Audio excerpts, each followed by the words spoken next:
விஷ்ணு பிரமா எல்லாம் கேட்டுக்கோப்பா. நீதிமன்ற கோர்ட்டில் வழக்கறிஞர் நீதிபதி ஜட்ஜி கோட்டார் அனுமதி கேட்டுக்கோப்பா. கொடியை தூக்கி ஆடு மாடு கோழிப்பறைகளை பூரா கொண்டுட்டான், தின்னுட்டான். இதுக்கு என்னப்பா விடை? இதுக்கு என்ன விடை? சிவன் குடும்பம் அவ்வளோ ஒரு திணற்றல், அவ்வளோ ஒரு வருத்தங்கள், அவ்வளோ பெரிய கஷ்டங்கள். கடவுள் படைக்கார், பார்வதி அம்மா பேசும் சொல்லும், என் ஈசன் படைக்கிறத இப்படி அறுத்துட்டீங்க கேடுகட்ட வேலைன்னு சொல்லுது தெரியுமா?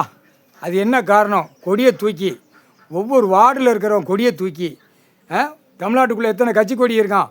இப்போ தாவேக்கா, திமுக, அண்ணா திமுக, இந்த முட்டா பெரிய பரு ஐட்டம். இது பூரா பரு ஐட்டம். காங்கிரஸு இதெல்லாம் பரு ஐட்டம். பிற பலவற்றை பூரா தூக்கி கொடியை தூக்கி ஆமக்கறி திங்கவா, கோழிக்கறி திங்கவா, ஆடு மாடு கோழிப்பறையில் திங்கவான்னு கொடியை தூக்கி தின்னு காட்டுதான். அப்போ இவனுங்களுக்கு எங்கனப்பா ஷூட்டிங் ஆர்டர் பண்ணணும்? இவனுங்களை பூரா எங்கனக்குள்ளே ஷூட்டிங் ஆர்டர் பண்ணணும்?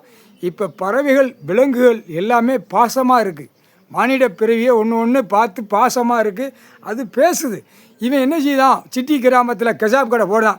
நங்கு நங்கு நங்குன்னு இல்லே கெசாப் கடை போட்ட கண்டாரோலியுமே ஆடு மாடுகளை அறுக்கிறவனுக்கு அந்த டைம் தரப்பட விமானப்பட உள்ள வரையில் கொடியை தூக்கி உட்காந்து கோழி ஆடு மாடுகளை கொள்ளுத. கொடியை தூக்கி அந்த கொடியோடு சேர்த்து என்கவுண்டர் ஷூட்டிங் ஆர்டர் தரப்பட விமானப்பட இன்றைக்கி போட்டாச்சுப்பா. கணக்கு புரிஞ்சுக்கப்பா. கொடியை தூக்கித்தான் ஏரி குளங்களை பூரா மண்ணல் இருக்கான், அம்புட்டு கேமரா ஓடுது. கொடியை தூக்கித்தான் பூரா மில்லு தொழிற்சா கம்பெனி பூரா மண்ணை குளத்துலேருந்து அள்ளி மெத்தி வச்சுருக்கான்.